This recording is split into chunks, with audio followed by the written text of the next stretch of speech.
Vinde a mim todos que estáis cansados e oprimidos, e eu vos aliviarei. Você, com certeza, é alguém amado por Deus. Deus tem uma palavra para o seu coração. Escute aí até o final. Essa é uma mensagem para você. Vinde a mim, todos que estáis cansados. Com certeza é uma das frases mais conhecidas da Bíblia, né? Mas o que ela significa de verdade? Hoje, a gente vai fundo numa análise baseada na pregação do pastor Ailton Santana para entender o que está por trás desse convite. E olha, talvez a gente precise repensar algumas ideias que pareciam certas. Bom, para começar, vamos entender a promessa em si. Aquela que fala com todo mundo que sente, sabe, o peso da vida nas costas. Tá aí o texto. À primeira vista, parece bem direto, não é? Mas e se a gente estiver entendendo só a superfície? A análise que vamos ver hoje argumenta que o verdadeiro sentido aqui é muito mais profundo e muitas vezes a gente acaba se perdendo na interpretação. É aqui que a coisa fica interessante. Então, a grande questão é essa. O que significa, na prática, vir a mim? A interpretação do pastor Ailton Santana nos chama para olhar além do que parece óbvio. Afinal, o que essa frase tão central está pedindo de verdade? Vamos investigar isso passo a passo? Ok, primeiro ponto importantíssimo dessa análise. A diferença entre o que atrai atenção e o que realmente transforma alguém por dentro. Palavras versus milagres.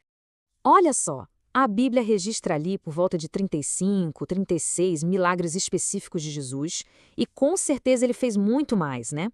É claro que esses eventos espetaculares juntavam multidões. Mas a pergunta que fica é, será que o objetivo era só esse, juntar gente? E é aqui que a análise traça uma linha bem clara. De um lado, os milagres. Eles serviam para atrair, para chamar a atenção, sabe? Tipo um outdoor divino. Mas a transformação de verdade, aquela que muda a vida, segundo o pastor, essa vinha de outro lugar, das palavras. Pensa bem, se alguém é atraído só pelo show, pelo espetáculo, a tendência é que a pessoa continue vivendo do mesmo jeito, só que agora esperando o próximo milagre acontecer. A curiosidade fica aguçada, mas o coração, a essência da pessoa, pode não mudar em nada. E o próprio texto bíblico reforça isso, né? Jesus mesmo fala que em cidades onde ele fez a maioria dos milagres, as pessoas simplesmente não se converteram. Então o ponto central é esse. Um evento grandioso não é garantia de mudança interna. Essa mudança, segundo a análise, era o trabalho das palavras. Eram elas que convenciam e transformavam de dentro para fora. Certo. Isso leva a gente para outra questão importantíssima. Se não é só seguir milagres, então o que é ir a Jesus? Muita gente já tem uma receita pronta na cabeça, mas a análise aqui sugere que talvez o mapa que a gente está usando esteja um pouco equivocado. Olha aí o caminho que muita gente imagina, a receita de bolo. Primeiro, ir à igreja. Depois, orar. Depois, ler a Bíblia. A ideia é que seguir esses passos, quase como um checklist, é o que significa se aproximar de Deus. Só que aí vem uma reflexão bem forte do pastor. É possível fazer tudo isso e, no fim das contas, a situação até piorar. A citação bíblica é dura. Fala de gente que se reúne não para melhor, mas para pior. Ou seja, só cumprir o ritual não é garantia de nada. E aqui está a grande virada de chave da análise.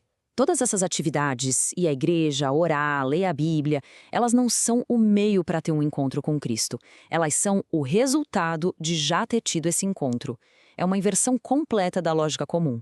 Então o caminho proposto é este. Primeiro, acontece o encontro pessoal, a transformação, e aí, como uma consequência natural disso, vem a vontade de orar, de ler, de estar em comunidade. Uma coisa é a causa, a outra é o efeito. Bom, a promessa é de descanso, certo?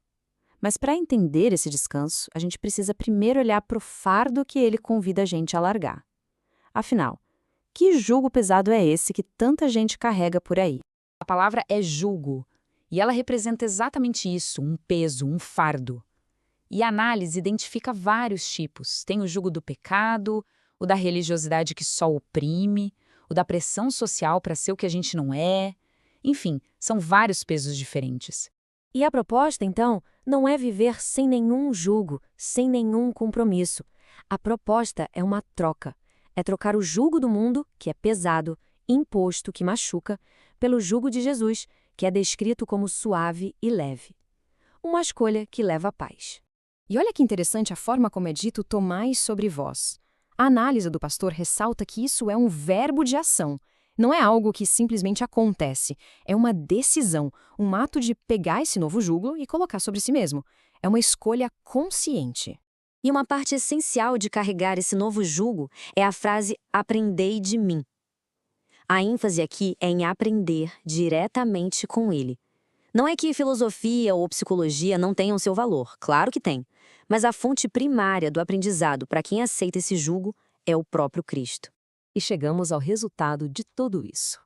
Depois de entender o caminho e de fazer a troca de jugo, o que é, afinal de contas, esse descanso para a alma que foi prometido lá no início? É importante entender que não estamos falando de um alívio passageiro, tipo, tirar férias. É uma paz muito mais profunda. Um contentamento lá no fundo da alma, que não depende se o dia lá fora tá bom ou ruim. É uma estabilidade interior. E isso explica aquele paradoxo que a gente às vezes vê. Pessoas superativas na igreja, fazendo 1000 coisas, mas que continuam cansadas, sobrecarregadas na alma. Por quê? Porque talvez elas estejam cheias de atividades, mas ainda não tiveram aquele encontro fundamental que gera o verdadeiro descanso. Então, no fim das contas, a análise reformula a ideia do que é ser cristão. Deixa de ser um fardo pesado, uma lista de regras, e passa a ser visto como um privilégio. O privilégio de ter paz por dentro, de ter um compromisso que é suave e de ter acesso direto àquele que, segundo a fé cristã, já venceu tudo. E para fechar, a análise nos deixa com essa pergunta, que é para cada um pensar. Qual fardo está sendo carregado hoje? Porque talvez identificar esse peso seja o primeiro e mais importante passo para realmente entender o que significa aquele convite para a troca.